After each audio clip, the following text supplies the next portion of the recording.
14 martyrs et 31 blessés dans 2 attentats terroristes suicidaires sur la place de Marjeh à Damas.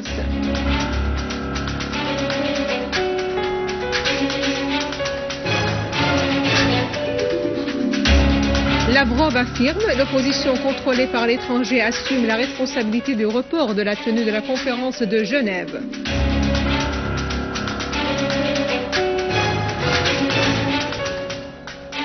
Les forces d'Erdogan investissent la place Taksim et agressent des milliers de protestataires qui manifestent une fermeté jusqu'à la chute d'Erdogan.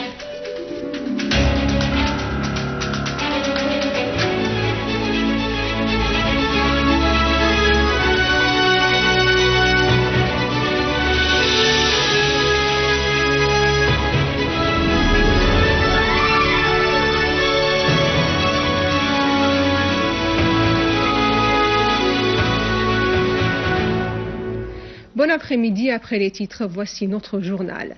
La place Marjeh au cœur de Damas est de nouveau ensanglantée par les terroristes. Un double attentat suicide a fait 14 martyrs et 31 blessés ce matin dans un marché populaire très fréquenté près de la place Marjeh à Damas.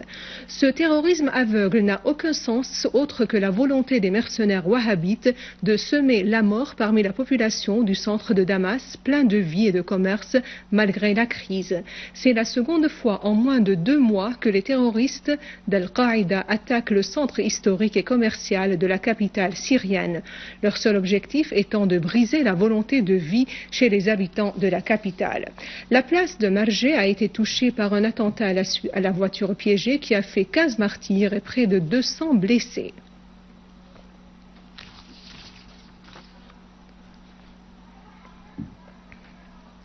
À Homs, les forces de l'armée arabe syrienne poursuivent la traque des terroristes dans certaines régions de la ville et de ses banlieues. Un groupe terroriste armé a été complètement liquidé et leurs armes détruites dans le quartier de Khaldiye ainsi que dans le quartier de Maslabiye, Beit al-Ashtar, dans la ville de Rastan et dans ses banlieues. Un bulldozer utilisé par les terroristes dans le creusement d'un fossé à l'est de Telbissé a été détruit et les terroristes ont été tués à Dar Kabira au nord de Homs. Et dans le village d'Al-Hassan, dans la banlieue de Talkalakh, des terroristes ont été tués et d'autres blessés dans des affrontements avec les forces de l'armée arabe syrienne. Sur un autre plan, les forces de l'armée continuent d'enlever des barricades dressées par les terroristes et les décombres causés par leurs actes dans plusieurs villages de Qusayr. À Homs, l'armée arabe syrienne a arrêté des terroristes et saisi un véhicule doté de mitrailleuses lourdes et des roquettes B-7 lors de sa traque des éléments d'une bande terroriste à Al-Zibé sur la route Homs-Damas. L'armée arabe syrienne a aussi visé un rassemblement des terroristes dans les 2 quartiers de Qarabis et de Wabhoud dans la ville, tuant nombre de terroristes et blessant d'autres. L'armée arabe syrienne a abattu des terroristes et blessé d'autres à Wadi As-Saïh. De même, des unités de l'armée arabe syrienne ont détruit une mitrailleuse anti-aérienne et éliminé des terroristes à Al-Rastan al-Fawqani dans la banlieue de la ville. L'armée arabe syrienne a détruit un rassemblement des terroristes dans la zone d'Al-Ainiya, dans la banlieue de la ville, alors que des unités de génie avaient désamorcé 5 charges explosives, dont chacune pesait 53 kg et qui ont été plantées par des terroristes sur la route de Homs-Sab'a Bayar. En outre, les services compétents ont saisi dans un repère des terroristes dans une ferme dans la banlieue de Tadmor certaines pièces antiques remontant aux époques romaines et byzantines.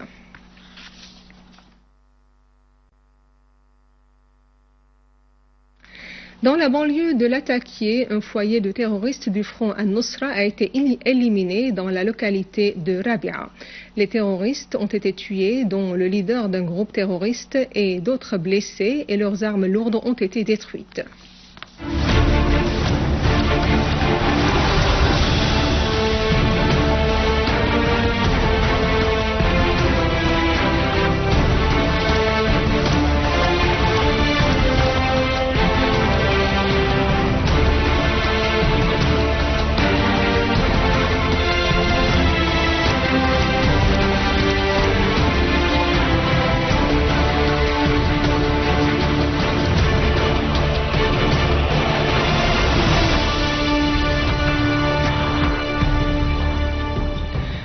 Le ministre russe des Affaires étrangères Sergei Lavrov a affirmé que l'opposition syrienne porte la responsabilité des entraves à la tenue de la conférence internationale sur la Syrie prévue à Genève.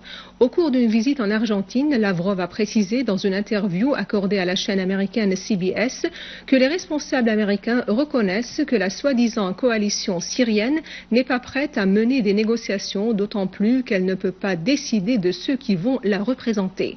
À propos des armes russes fournies à la Syrie, Lavrov a affirmé qu'elles sont défensives, conformément au contrat signé entre les deux pays, ajoutant que la loi internationale n'interdit pas le commerce d'armes entre les États souverains. Le ministère russe des Affaires étrangères a fermement condamné le crime inqualifiable commis par un groupe terroriste à Alep en tuant un jeune de 15 ans devant ses parents en l'accusant d'impiété. Dans un communiqué du ministère russe, il a été précisé que le caractère religieux et ostentatoire de ce crime répugnant filmé pour semer la panique est extrêmement inquiétant. Ces exactions ne font qu'envenimer une situation déjà très dangereuse, a précisé le communiqué russe. Il a exhorté tous ceux qui soutiennent ces groupes de faire pression pour qu'ils cessent d'enlever, de torturer et d'exterminer les citoyens syriens. Il est impossible de tolérer une telle action ignoble et tragique. Cette nouvelle escalade prouve de nouveau l'urgence d'adopter une solution politique à la crise en Syrie. Le ministre iranien des Affaires étrangères Ali Akbar Salehi a exprimé l'espoir de voir la communauté internationale aider au rétablissement de la paix et de la stabilité en Syrie. Lors de sa rencontre avec le nouvel ambassadeur d'Australie à Téhéran, Salehi a souligné que la crise en Syrie et la conjoncture critique dans la région sont dues aux opérations terroristes et à l'extrémisme qui guette la région. De même, Salehi a appelé la communauté internationale à adopter des moyens sages pour instaurer la paix et la stabilité en Syrie.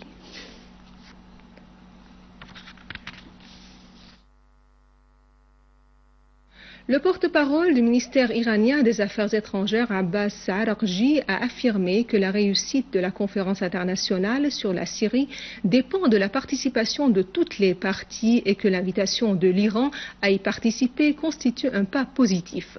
Concernant l'élection présidentielle iranienne, Araghchi a qualifié d'enthousiaste les climats des élections, affirmant que le ministère des Affaires étrangères iranien est prêt à organiser les élections dans les ambassades et les consulats iraniens à l'étranger. Le président iranien Mahmoud Ahmadinejad a affirmé que le gouvernement ne soutiendra pas un candidat précis aux élections présidentielles prévues pour vendredi prochain. Ahmadinejad a fait savoir qu'il prendra part aux élections pour voter en faveur de l'un des candidats comme les autres citoyens.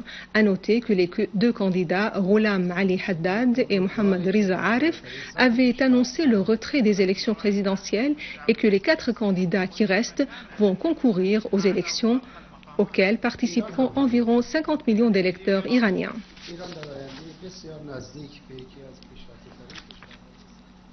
L'Union des ulémas de Bilad el-Sham a affirmé que les fatwas de Qaradawi du mufti des wahhabites saoudiens et le communiqué de la Ligue du monde arabe relatif à l'incitation à l'effusion de sang des musulmans et l'accusation de takfiristes à l'encontre de certains musulmans n'ont rien à voir avec les principes de l'islam.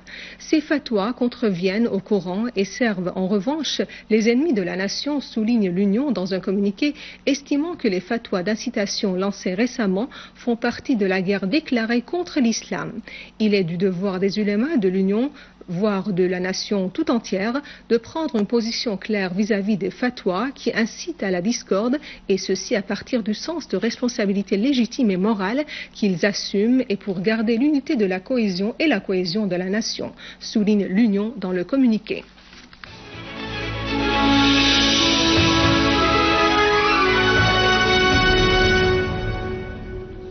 Les contestations en Turquie ont pris aujourd'hui un tournant grave après que la police turque, épaulée par les véhicules blindés, ait investi ce matin la place Taksim à Istanbul.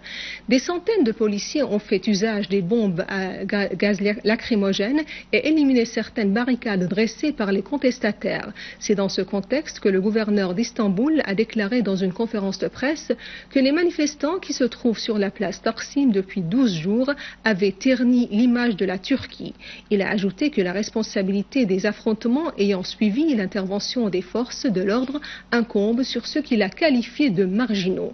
Erdogan avait averti les protestataires que leurs manifestations seront interdites. Dans des discours devant ses partisans il y a 2 jours, il a qualifié de vulgaires les manifestants, promettant de se tenir ferme face à leur appel à la démission de son gouvernement. Cependant, une rencontre réunissant Erdogan et des représentants des contestataires est prévue demain.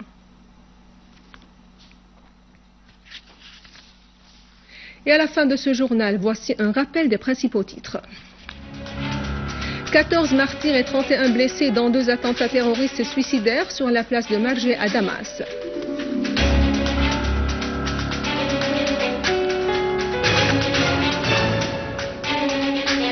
Lavrov affirme l'opposition contrôlée par l'étranger assume la responsabilité du report de la tenue de la conférence de Genève.